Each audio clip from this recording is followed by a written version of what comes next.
Estamos hablando de este proyecto de ley que probablemente se apruebe aquí en Córdoba, en la provincia de Córdoba, pero que bueno, suele pasar, como decíamos, que después cuando algo llega con consenso y se aprueba en una provincia, a veces otras miran y puede generar que también se imite este proyecto de ley. Incluso a nivel nacional hay algunas acciones que van en este mismo sentido, ¿no? En promover educación económica y financiera.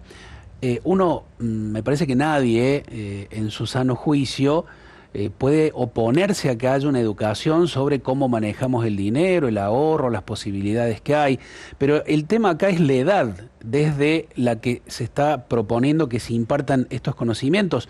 Por eso volvemos a formular la pregunta, ¿está preparado y necesita un niño o una niña de 3, 4, 5 años preocuparse por el dinero, por los intereses, las acciones, el precio de los bonos?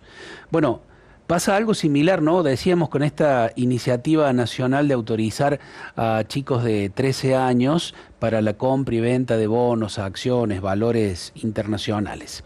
Y nos preguntamos, ¿no habrá detrás de esto, aunque a veces ni siquiera nos demos cuenta y no se dan cuenta quienes con buena intención proponen estas legislaciones, una ideología economicista, materialista?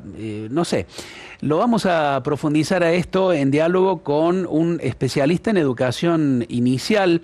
Se trata de Daniel Brailovsky, que es doctor en educación, licenciado en educación inicial, además tiene una larga trayectoria en contacto con niños, niñas allí en esta educación por la cual todos tenemos que trabajar. Daniel, te saludamos, un gusto recibirte aquí en Radio María Argentina. ¿Cómo estás?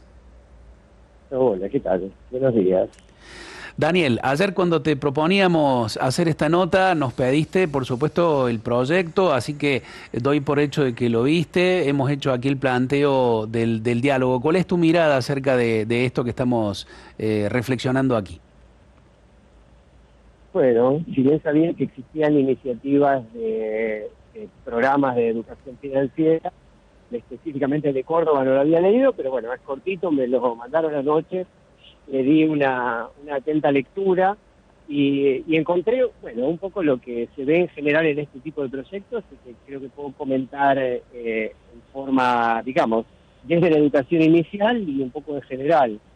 En primer lugar, creo que el lugar que ocupa la economía en nuestras vidas en esta época, por supuesto, es un lugar enorme, es un lugar central, pero que también nuestra relación con la economía aparece muy mediada por nuestra relación con las tecnologías digitales, y en este punto es difícil separar una cosa de la otra, ¿no es cierto? Las conductas del consumo no son solo conductas económicas, sino que también son conductas culturales, son cuestiones que tienen que ver con la manera en la que nos relacionamos entre las personas y con las cosas.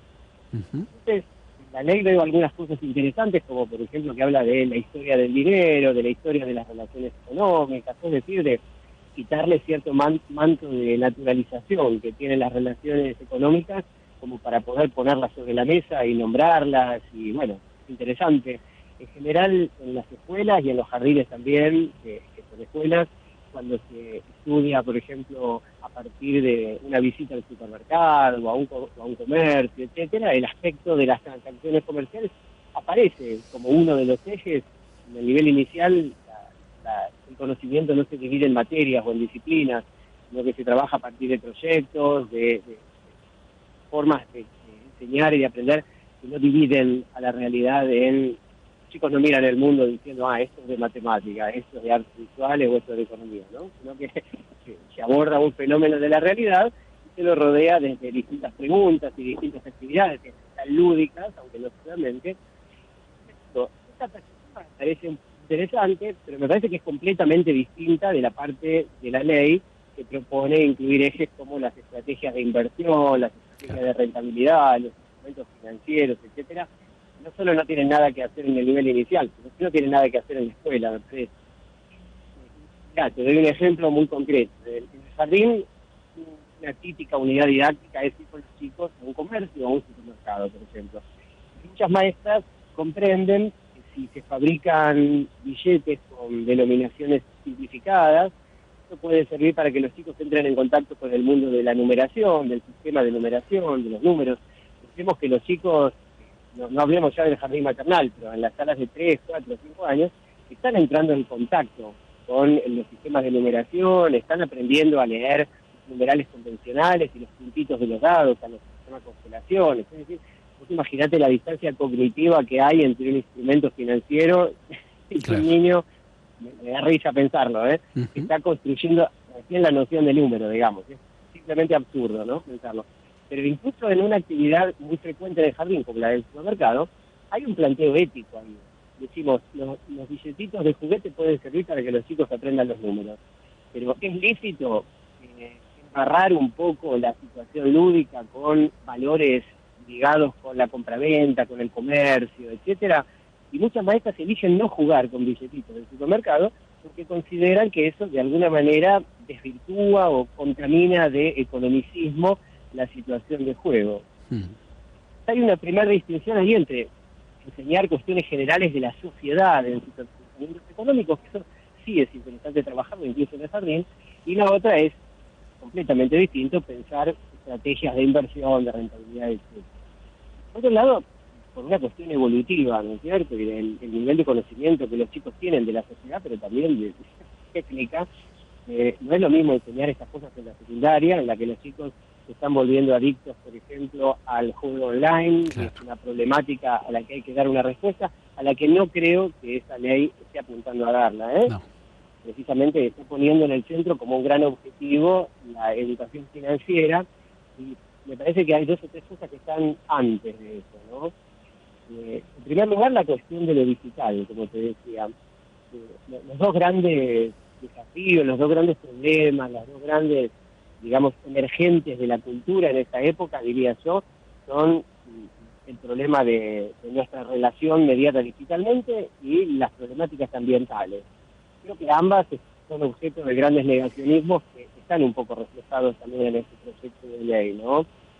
En el sentido de lo digital, hay un apartado del proyecto de ley que habla de la digitalización financiera, y no lo plantea desde una perspectiva crítica, sino desde una perspectiva, digamos, instrumental. Claro.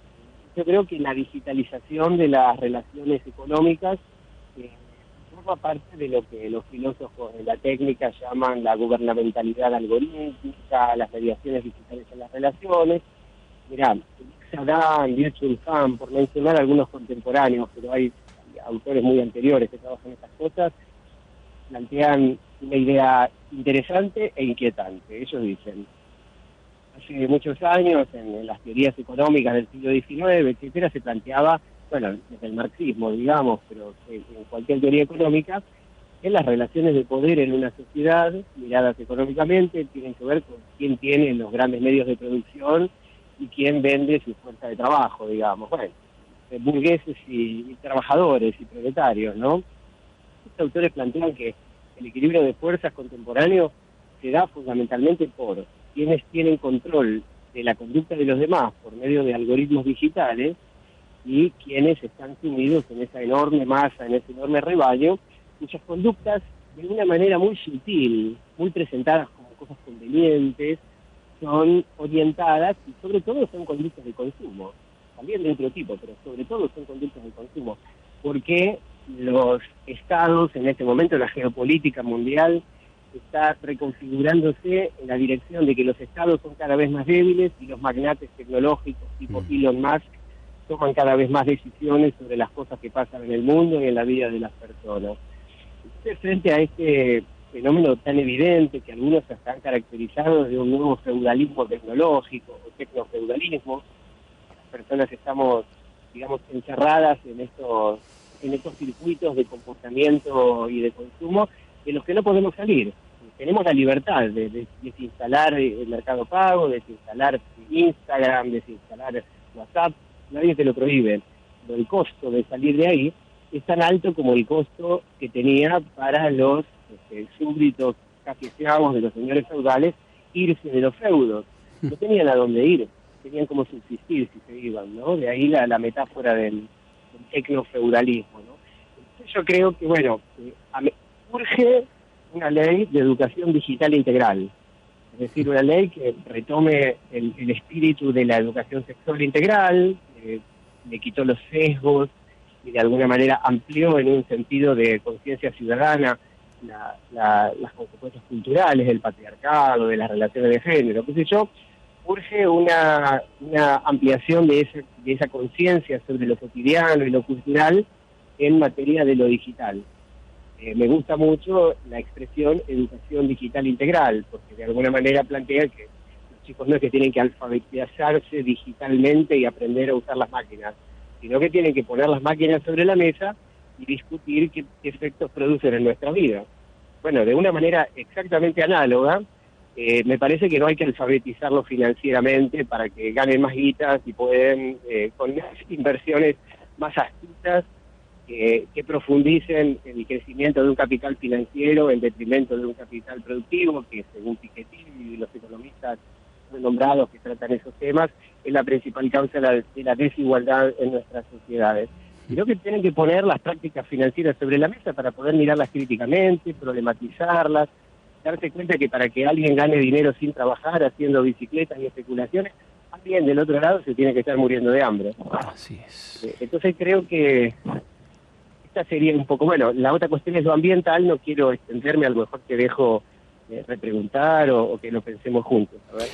Sí, realmente has puesto en el debate, en la reflexión, un montón de cosas que por ahí se nos estaban escapando, pero que estábamos observando que podía haberlo, ¿no? Esta mirada absolutamente economicista de una realidad que dice, lo vamos a poner en lenguaje bien llano, lo importante es la plata, más allá de cómo la ganes y cómo la ganes, lo demás va y viene, cuando en realidad hay una mirada, me parece, en eso deshumanizante, despersonalizante.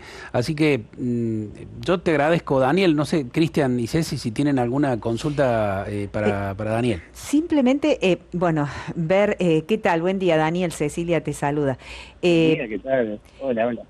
Por allí algunos oyentes manifestaban que cuando eran chicos, ahora ya grandes, tenían la libreta de ahorro y les enseñaban desde allí todo lo que era, por ejemplo, las pautas de manejo del dinero desde una libreta de ahorro. Mi papá me acuerdo que también contaba que él lo tenía cuando era chico. Digo, la diferencia para marcar en esta educación financiera cuando niños estaría dada por la edad temprana con la que se comenzaría, Daniel. Pero yo creo que la libreta de ahorro tenía una connotación moral fuerte, ¿no?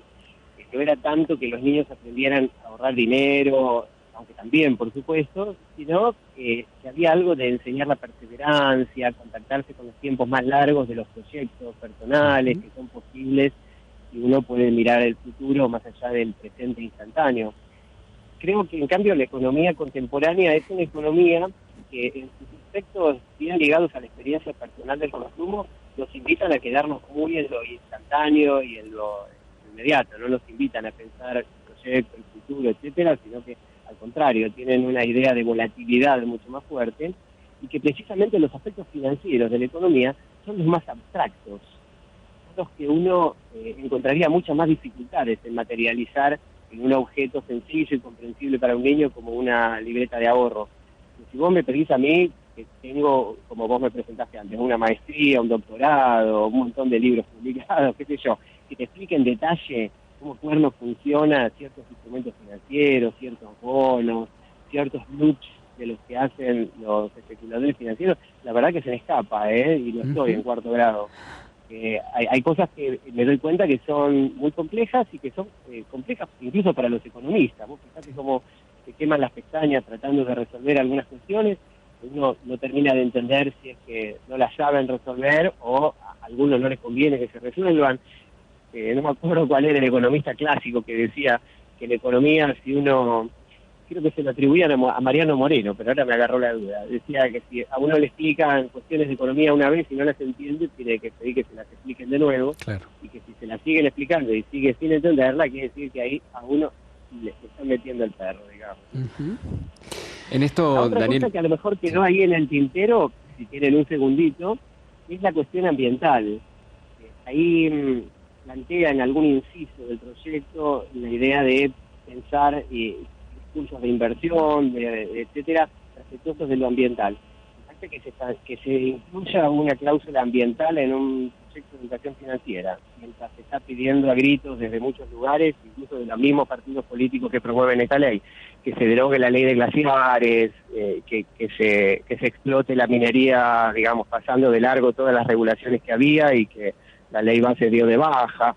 En fin, como yo no soy ambientalista, pero he crecido en un hogar ambientalista, mi padre lo era, y la verdad es que encuentro una enorme hipocresía en que se incluya la cuestión ambiental en este lugar tan naif asociado a la cuestión financiera, cuando por otro lado, insisto, desde las mismas fuerzas políticas se está alentando un negacionismo ambiental tremendo.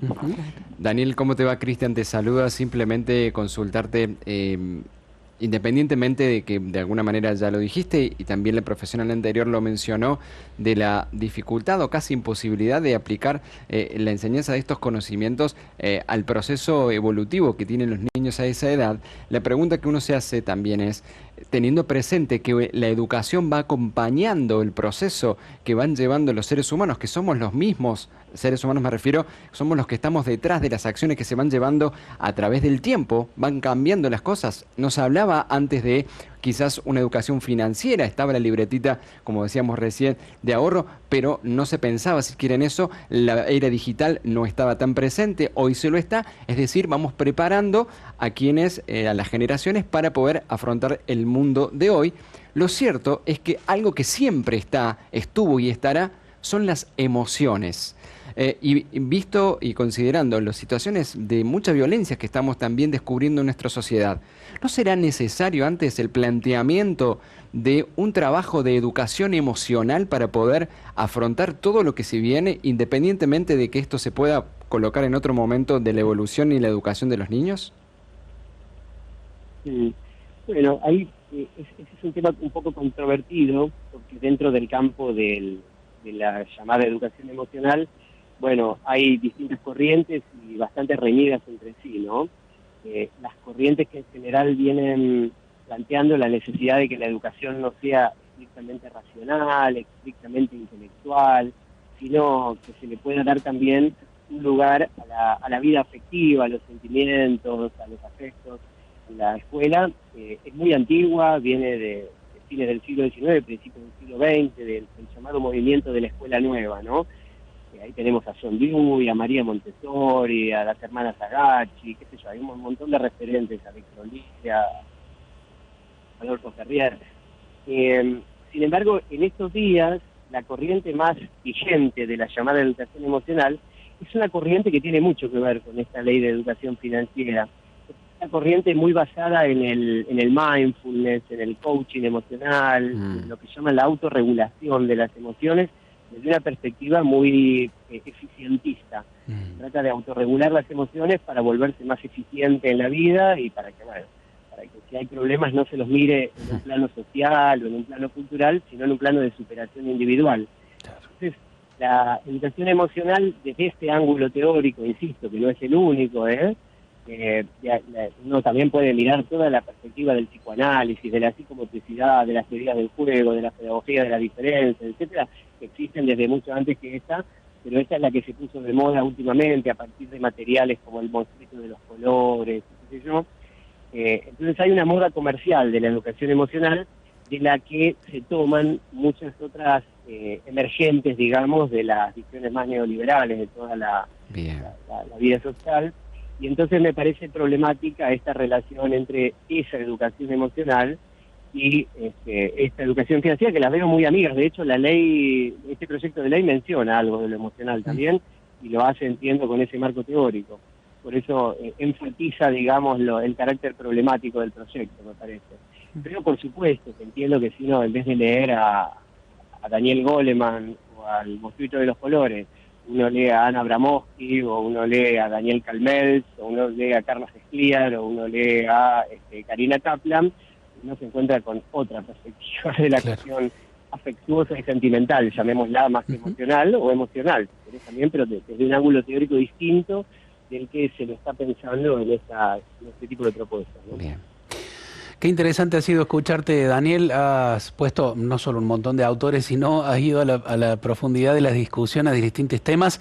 Nos ha quedado muy claro muchas cosas que estaban por allí navegando en la superficie. Así que te agradecemos muchísimo. Va a dar más que hablar esto, así que vamos a permanecer en contacto con vos. Un gusto tenerte aquí en Radio María Argentina. Bueno, les agradezco mucho. Un enorme abrazo. Que